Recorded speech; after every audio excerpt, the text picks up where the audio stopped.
ଏହା କ'ଣ ଆଉ କିଏ କହିପାରିବ? ଆକୁ ଦେଖିକିରି ଖାଇବାକୁ ଇଚ୍ଛା ହେଉଛି ନା?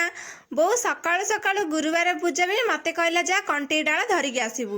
ମୁଁ କଣ୍ଟେଇ ଡାଳ ଆଣିବାକୁ ଗଲାବେଳେ ତ ସେ ପୁରା ଗଛରେ ପୁରା ଗଛେ କୋଳି ଭର୍ତ୍ତି ହେଇକି ଅଛି।